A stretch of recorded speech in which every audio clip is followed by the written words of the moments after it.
Mark Zuckerberg. A Biography of the Facebook Billionaire. Book by Eric Jones. Mark Zuckerberg की जिंदगी पर एक नज़र। क्या आपने कभी सोचा है कि world famous take entrepreneur mark Zuckerberg के पास फेसबुक का $1 बिलियन आइडिया कैसे आया होगा? सिर्फ 2020 में फेसबुक का रेवेन्यू लगभग $86 बिलियन था। मार्केट में बहुत सारे नए सोशल मीडिया ऐप आने के बाद भी फेसबुक ने अब भी लगातार सबसे पॉपुलर सोशल मीडिया वेबसाइट का ताज बरकरार रखा है। फेसबुक हमारी ऑनलाइन पहचान बन गई है। इमेजिन कीजिए कि आपका बचपन का सपना हार्वर्ड जैसे नामी गिरामी यूनिवर्सिटी में पढ़ने का था और आपका सपना सच हो जाता है।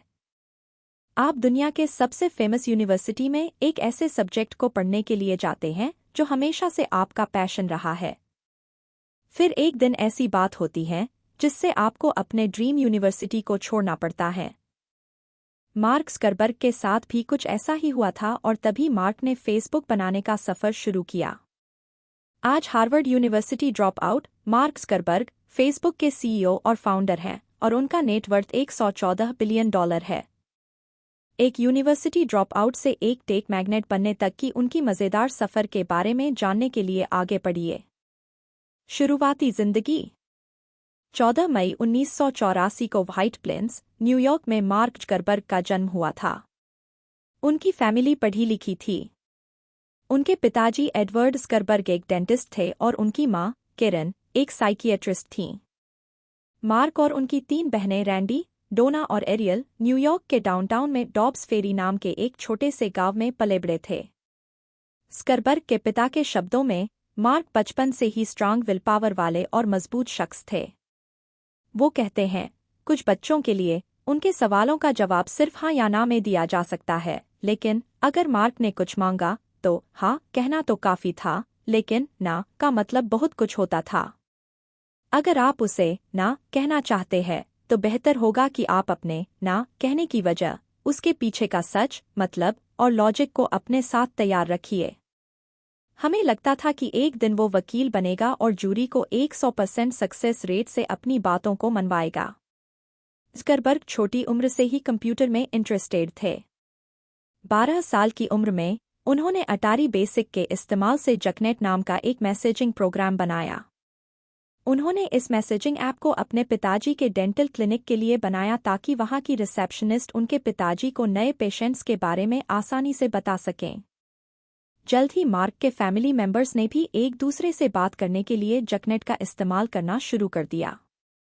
ये बात इंटरेस्टिंग है कि जहां कुछ बच्चे कंप्यूटर गेम खेलते हैं, वहीं ज़करबर्ग ने कंप्यूटर गेम बनाया।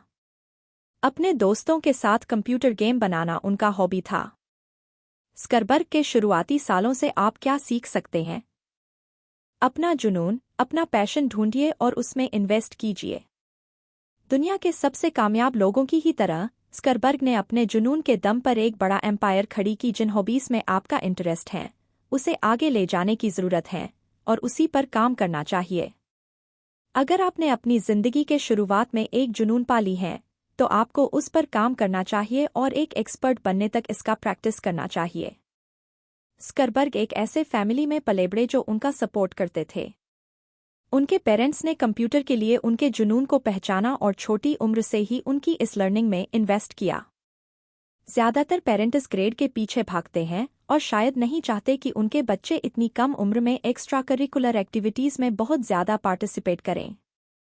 पर ज़करबर्ग के पेरेंट्स ने उन्हें कंप्यूटर प्रोग्रामिंग में आगे बढ़ने के लिए एनकरेज किया। हालांकि कई लोग सोचते कि वो किसी भी सॉफ्टवेयर प्रोग्राम बनाने के लिए बहुत छोटे हैं। मार्क ज़करबर्ग की एजुकेशन। ज़करबर्ग के पेरेंट्स ने कंप्यूटर में उनके इंटरेस्ट को देखकर एक प्राइवेट कंप्यूटर ट्यूटर के तौर पर एक सॉफ्टवेयर डेवलपर डेविड न्यूमैन को काम पर रखा। डेविड मार्क को मेंटर करने और गाइड करने के लिए हफ्ते में एक बार उनके घर जाते थे। मार्क ने मर्सी कॉलेज में ग्रेजुएट लेवल के प्रोग्रामिंग कोर्स में एनरोलमेंट लिया था, जबकि तब वो सिर्फ हाई स्कूल के स्टूडेंट ही थे। बाद में न्यू हैम्पशायर के एक जाने-माने secondary school Phillips Exeter Academy join कर ली। स्कूल में उन्होंने तलवारबाजी का टैलेंट दिखाया और अपने स्कूल की टीम के कैप्टन बने।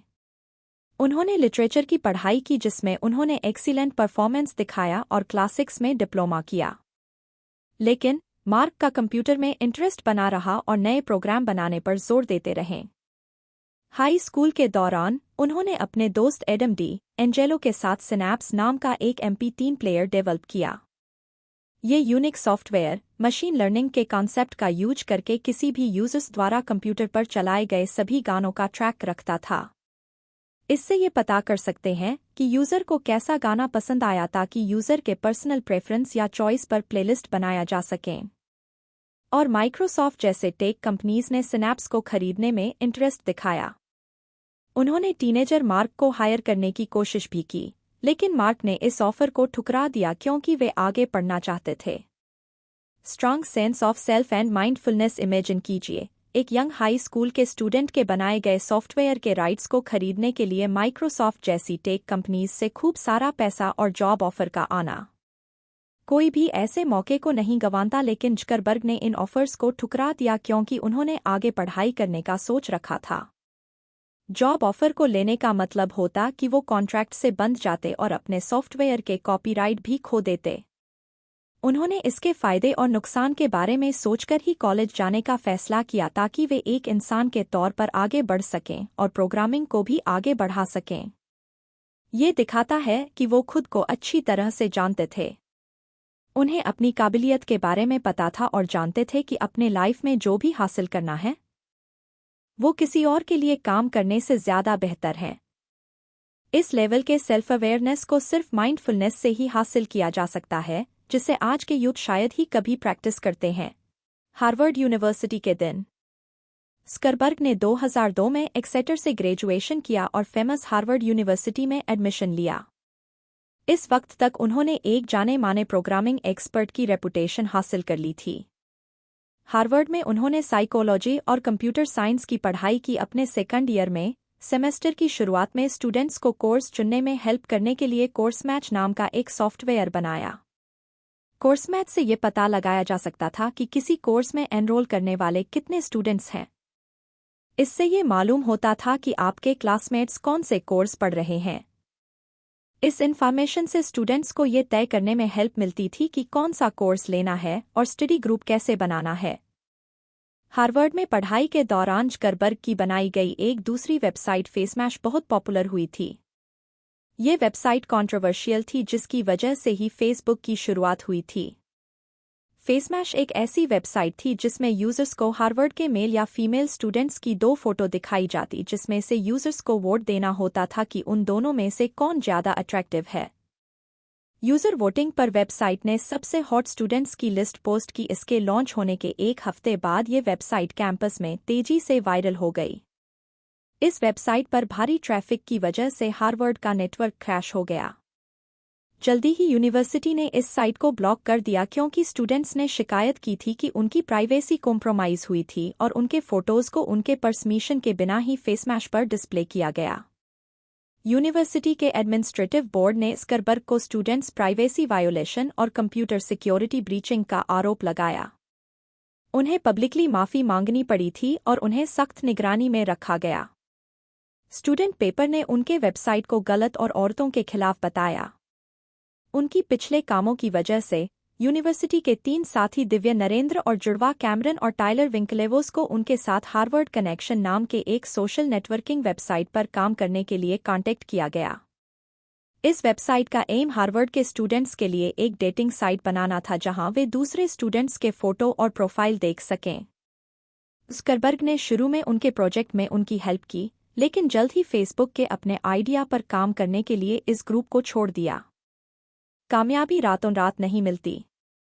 हालांकि ऐसा लग सकता है कि ज़करबर्ग लकी थे कि उनकी कैजुअल प्रोजेक्ट $1 अरब की कंपनी में बदल गई, लेकिन ऐसा नहीं है। सच तो ये है कि ज़करबर्ग बहुत छोटी उम्र से ही इस दिन की तैयारी कर रहे थे। उन्होंने प्रोग्रामिंग प्रोजेक्ट्स पर काफ़ी फोकस और मजबूती से काम करना जारी रखा। अपनी टीनेज के दिनों में जब कई लोग पार्टी जाते तो ज़करबर्ग ने प्रोग्रामिंग में ही अपना फोकस बनाया।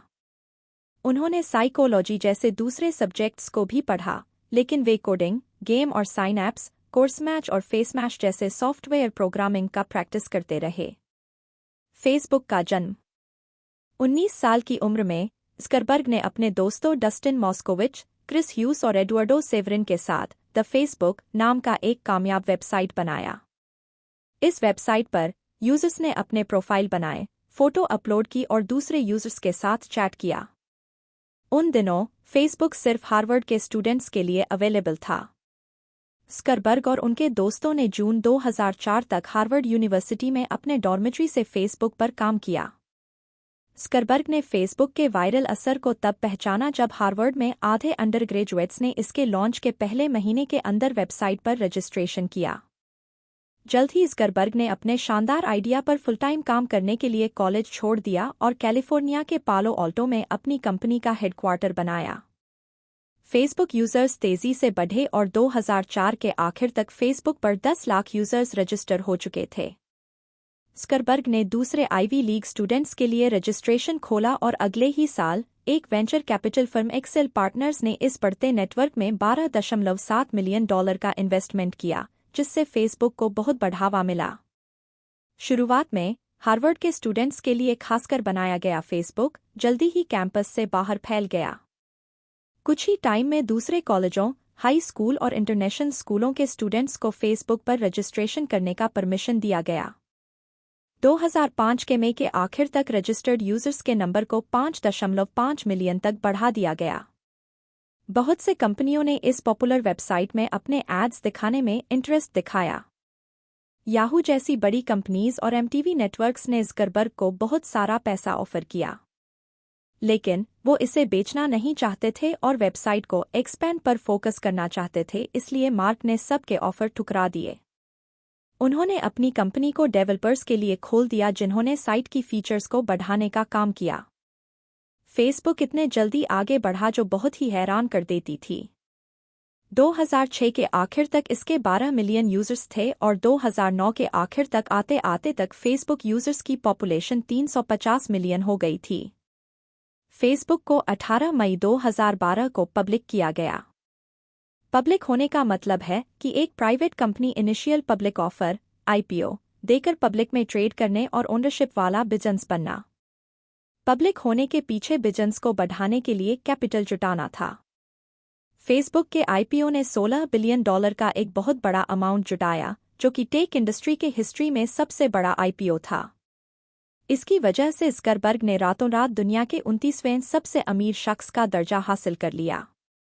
अगले ही दिन स्करबर्ग और उनकी यूनिवर्सिटी से उनकी गर्लफ्रेंड रही प्रिसिला चैन ने अचानक शादी कर ली। इन्होंने मेहमानों को बताया कि वे सिर्फ प्रिसिला के मेडिकल स्कूल से ग्रेजुएशन होने का सेलिब्रेशन करेंगे, लेकिन उन्होंने सबको हैरान कर दिया जब उन्होंने उस छोटे से फंक्शन में अपने दोस्तों और फैमिली के सामने शादी कर ली। बड़े सपने देखिए और लॉन्ग टर्म गोल्स बनाइए। मार्क जकरबर्ग को फेसबुक बेचने के लिए बहुत पैसों का ऑफर दिया गया, लेकिन वो खुद के बनाई इस कंपनी के साथ खड़े रहे और इसे बेचने से इनकार कर दिया। उन्हें रातों रात जल्दी पैसा कमाने में कोई इंटरेस्ट नहीं था और उनके दिमाग में बड़े गोल्स थे जो उन्हें लॉन्ग टर्म फायदा देती। उन्होंने अपनी कंपनी को एक्सपैंड करने और इसे बड़ा, बेहतर बनाने पर फोकस रखने का फैसला किया और उन्होंने यही किया, जिससे हर गुजरते साल के साथ फेसबुक का रेवेन्यू सिर्फ बढ़ता ही गया। फेसबुक को उसके कॉम्पिटिटर्स से कौन सी बात अलग करती है? इस वेबसाइट की खास बात ये थी कि इसमें यूजर्स को अपनी असली पहचान और ऑथेंटिक ईमेल देना जरूरी था ताकि ये पक्का हो सके कि किसी ने नकली आईडी नहीं बनाई है। स्करबर्ग बस यही चाहते थे कि लोग अपने असलियत के साथ अपनी लाइफ को बाकी दुनिया के साथ शेयर करें। फेसबुक के कॉम्पिटिटर्स जैसे फ्रेंडस्टर और माइस्पेस दूसरे सोशल नेटवर्क ने अपने यूजर्स प्रोफाइल सही है या नहीं उस पर ध्यान नहीं दिया। यूजर्स की आइडेंटिटी क्रिएटिव और मज़ेदार हो सकती है, लेकिन फेसबुक इस मायने में अलग था कि यूजर्स को अपनी असली पहचान और बैकग्राउंड शेयर करना जरूरी था। स्करबर्ग ने कहा, हम दुनिया में मौजूद सभी चीज़ों का मैप करने की कोशिश कर रहे हैं और कहते हैं दुनिया में भरोसा जिंदा है। मुझे लगता है कि इंसान के तौर पर हम अपनी दुनिया को आसपास के लोगों और रिश्तों के दम पर बांटकर देखने की कोशिश करते हैं। इसलिए हम सभी लोगों की मैपिंग कर रहे हैं जो रिश्तों में भरोसा करते हैं, जिसे आप बोलचाल की भाषा में अक्सर दोस्ती का नाम देते हैं।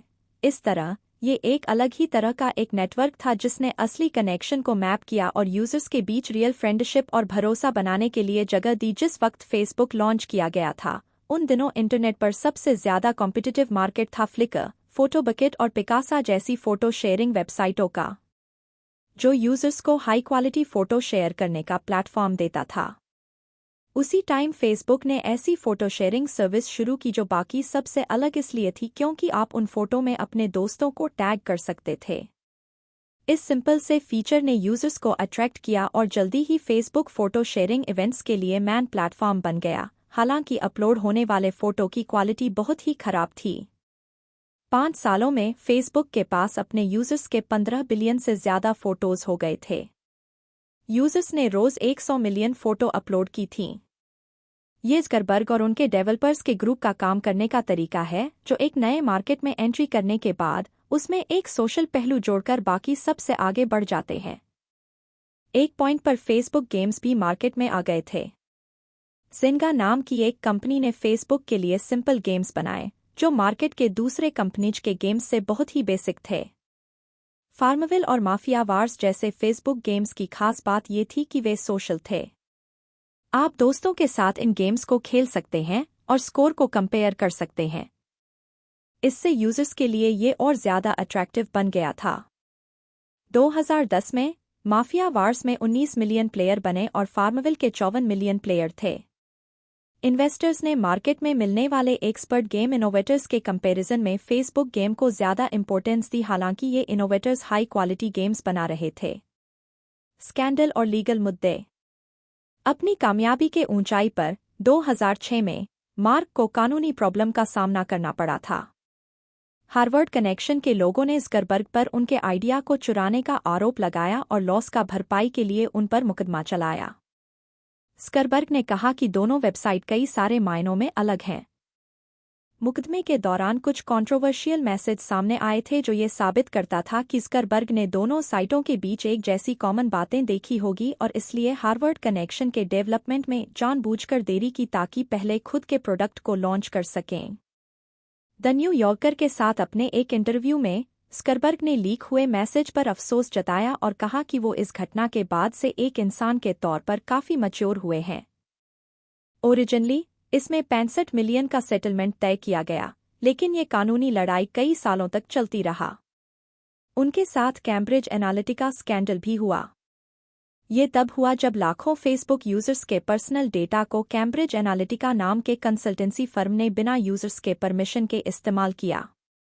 इस फर्म ने पॉलिटिकल एडवर्टाइजिंग के लिए डेटा का इस्तेमाल किया था। उन्होंने एक ऐप को यूज करके यूजर्स से सर्वे करवाया और डेटा कलेक्ट किया। ये सर्वे साइकोलॉजिकल प्रोफाइल तैयार करने के लिए था और यूजर्स से फेसबुक के ओपन ग्राफ प्लेटफॉर्म का इस्तेमाल करके पर्सनल इन्फॉर्मेशन कलेक्ट करवाया गया था। कैम्ब्रिज एनालिटिका ने लगभग 87 मिलियन फेसबुक प्रोफाइल का डेटा जमा किया। डेटा का यूज डोनाल्ड ट्रंप और टेड क्रूज के 2016 के प्रेसिडेंट इलेक्शन कैंपेन में हेल्प के लिए किया गया था। इस स्कैंडल ने फेसबुक पर इन्वेस्टर्स के भरोसे को हिला दिया था, जिससे न्यूज़ वायरल होने के बाद फेसबुक के शेयर 15% नीचे गिर गई।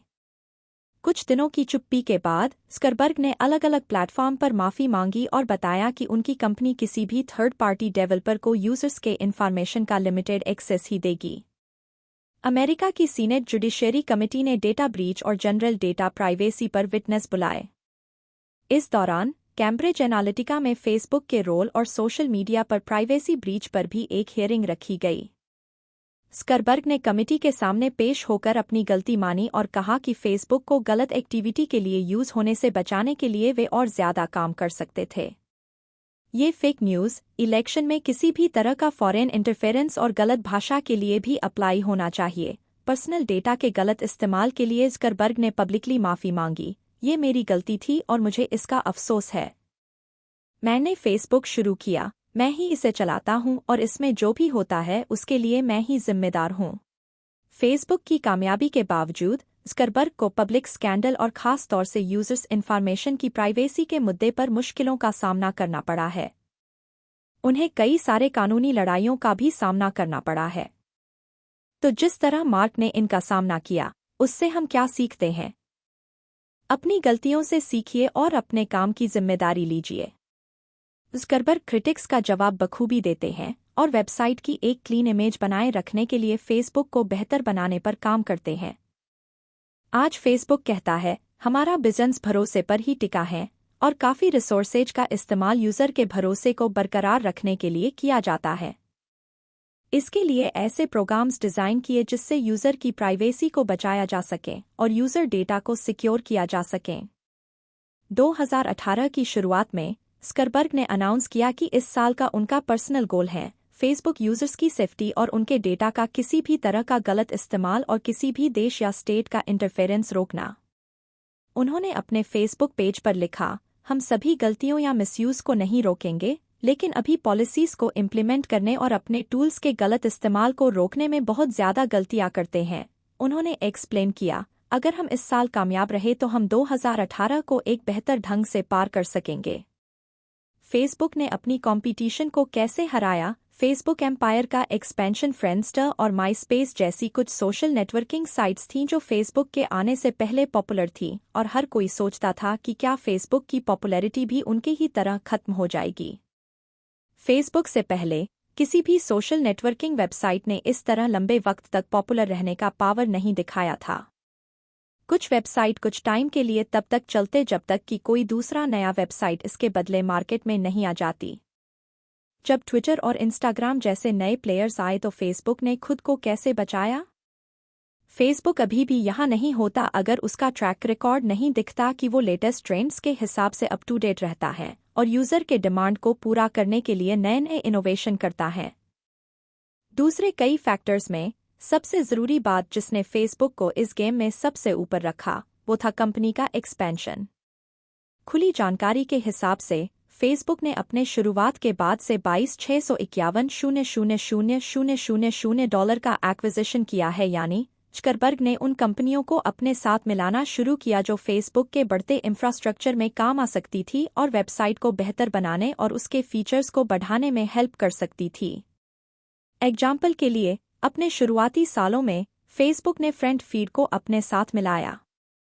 फ्रेंड फीड बहुत पॉपुलर ऐप नहीं था, लेकिन ये वो ऐप था जिससे स्करबर्ग को लाइक बटन और न्यूज़ फीड की टेक्निक मिली थी जो आज तक फेसबुक का इम्पोर्टेंट फीचर है।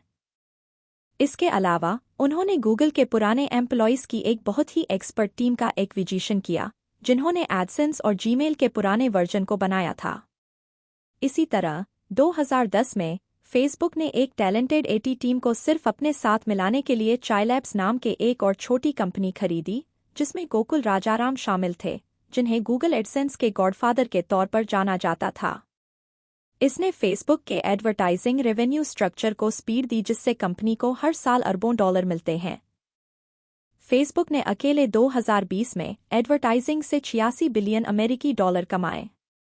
2012 में फेसबुक ने अपने सबसे बड़े कॉम्पिटिटर इंस्टाग्राम को $1 अरब में खरीदकर उसे पछाड़ा। कभी फेसबुक का मैन कॉम्पिटिटर रहा इंस्टाग्राम अब फेसबुक की ही सबसे बड़ी एसेट्स में से एक है। उसके बाद उन्होंने face.com को अपने साथ मिलाया। इससे जब भी एक यूज़र फोटो टैग करता जो फेशियल रिकग्निशन पर बनाया गया था, तब फेसबुक यूज़र के फ्रेंड्स का अंदाज़ा लगा लेता था।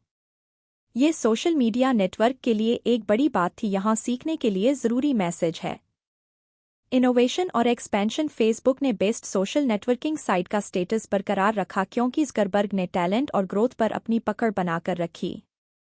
स्करबर्ग अपनी वेबसाइट को बेहतर बनाने की कोशिश करते रहते हैं और यूजर्स के प्रेफरेंस पर अपनी वेबसाइट्स में लेटेस्ट टेक्निक और फीचर्स देते रहते हैं। उन्होंने ऐसी वेबसाइट्स और टेक्निक खरीदी जो फेसबुक को टक्कर दे सकती थी और फेसबुक को और भी बेहतर बनाया। फेसबुक की कामयाबी के पीछे की खास वजह है स्करबर्ग की लगातार कोशिश जिससे वेबसाइट पर नए इनोवेशन और इम्प्रूवमेंट होते रहे, साथ ही ये सिंपल और इजी टू यूज़ भी हैं। फेसबुक की एडवर्टाइजिंग। एक बार जब उन्होंने यूज़र एक्सपीरियंस को ऑप्टिमाइज कर लिया तो फिर स्करबर्ग ने रेवेन्यू बढ़ाने के लिए एडवर्टाइजिंग मॉडल को बढ़ाना शुरू कर दिया। एटलस एडवर्टाइजर सुइट, जो माइक्रोसॉफ्ट कंपनी में डेवलप किया गया एक प्रोग्राम है, अब फेसबुक एडवर्टाइजर्स को उनके ROI को समझने में हेल्प करता है। फेसबुक ने एटलस एडवर्टाइजर सुइट को $100 मिलियन में खरीदा। इसने फेसबुक मार्केटिंग को एडवांस बनाया। एडवर्टाइजर्स अब अपने ROI को कैलकुलेट कर सकते थे। इसी तरह एक मोबाइल एनालिटिक्स सॉफ्टवेयर कंपनी ओनावो को भी स्करबर्ग ने खरीदा, जिससे एडवर्टाइजर्स को अपने इन्वेस्टमेंट का एनालिसिस समरी मिलता है और वे फेसबुक पर चल रहे उनके एड कैंपेन के परफॉर्मेंस को देख पाते हैं। फेसबुक गूगल एड्स के अल्टरनेट के तौर पर एक ब्रिलियंट ऑप्शन देता है, जिसमें ये एड्स को सोशल कॉन्टेक्स्ट से जोड़ता है। फेसबुक अपने प्लेटफॉर्म पर एडवर्टाइजर्स को दिए जाने वाले इंसेंटिव के बारे में कहता है। मार्केटर्स हर महीने 1 बिलियन से ज्यादा एक्टिव यूजर्स के साथ फेसबुक पर या यूजर के सबसेट से जुड़ सकते हैं, जिसका बेस वो इन्फॉर्मेशन है जिसे लोगों ने हमारे साथ शेयर करने के लिए चुना है, जैसे कि उनका एज, जेंडर, लोकेशन या इंटरेस्ट। हम मार्केटर्स को रीच, रेलेवेंस, सोशल कॉन्टेक्स्ट और एंगेजमेंट का एक यूनिक कॉम्बिनेशन देते हैं, जिससे वो अपने एड्स के वैल्यू को बढ़ा सकें। कंक्लूजन। ज़करबर्ग की क्रिएशन फेसबुक, जो हार्वर्ड के एक डॉर्मेट्री से शुरू हुई, आज वो दुनिया की सबसे इन्फ्लुएंशियल सोशल मीडिया वेबसाइट और टेक कंपनी है। फेसबुक की कामयाबी के पीछे इसके सीईओ हैं, जिनका फ्यूचर को लेकर क्रांतिकारी नजरिया है। एक इनोवेटिव और डेयरिंग सीईओ किसी कंपनी के लिए सबसे बड़ा एसेट हैं। ज़करबर्ग एक ऐसे डायनामिक लीडर हैं जो पूरी दुनिया को एक साथ जोड़ने की इच्छा रखते हैं, जो लेटेस्ट टेक्नोलॉजी और अपने साथ काम करने वालों को अपना बेस्ट परफॉर्मेंस देने के लिए मोटिवेट कर अपनी कंपनी को एक्सपैंड और इम्प्रूव करते रहते हैं। फेसबुक कभी भी एक जगह पर नहीं रहा, ये आगे बढ़ा और इसने टेक और सोशल मीडिया इंडस्ट्री की सभी लेटेस्ट फीचर को अपनाया। ज़करबर्ग की कैलकुलेटेड रिस्क लेने की काबिलियत, सीखने की भूख और एडवांस टेक्नोलॉजी की वजह से फेसबुक एम्पायर आगे बढ़ता ही रहेगा, जब तक कि ये दुनिया के हर हिस्से तक नहीं पहुंच जाता।